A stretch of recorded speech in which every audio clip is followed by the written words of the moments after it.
I was in Italy this summer. I was in Carrara, and I came across, while walking around the town, this lovely window display. That's right. Pimp My Mary. Pimp My Mary. Wonderful.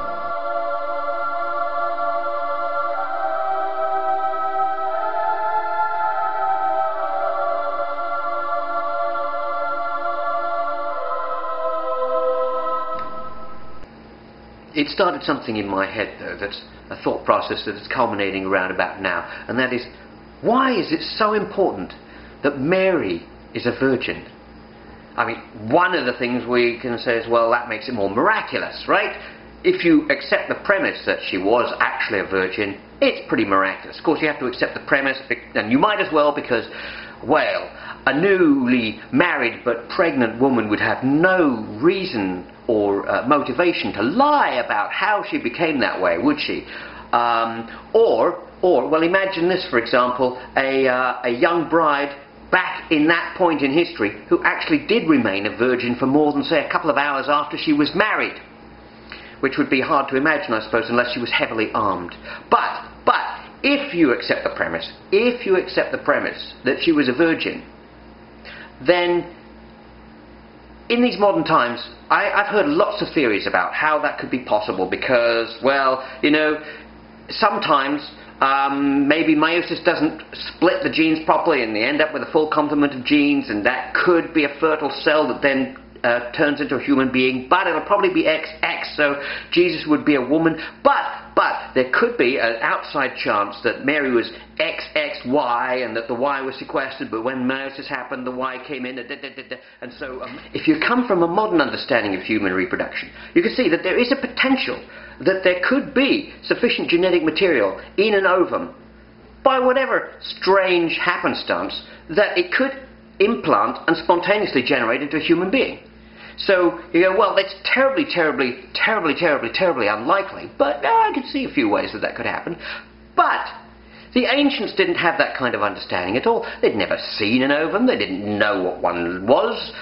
They had no idea. As far as they were concerned, the woman was a fertile field. The man ploughs the furrow, plants the seed grows into the baby. So it all comes from the man. The woman is just a vessel, which is something to do with the Immaculate Conception. That's what the Immaculate Conception is all about, which is totally different from the virgin birth, and a lot of people get the two confused, and appallingly enough, a lot of Catholics get the two confused, and they should know better. I mean, it's their crazy idea. Creed. It's their creed. But as far as the ancient understanding goes, all of the baby comes from the man. The woman just incubates it. Yes, you've got to have a good, healthy woman, because, well, it's all to do with the quality of the vessel, as I said. But everything about the baby really comes from the man. The man puts the baby in there. And that's why the story of the virgin birth is so important, because in the ancient understanding, there's no way to get a baby if there's no male element going in. And if it's not a man, if it's not Joseph, then it's God. And that means if God's all that's going in, then only God comes out. There's no half human, half God. This is no demigod. It's all God coming out. So Jesus, under this old understanding, must be from God and be God. And that's why it's important. But it's also nonsense. Now, just because the ancients didn't know exactly how human reproduction worked doesn't mean they're stupid. They still had a few good ideas, like how about, when the days are short and the nights are long and the weather's cold and everyone's feeling miserable, how about having a party?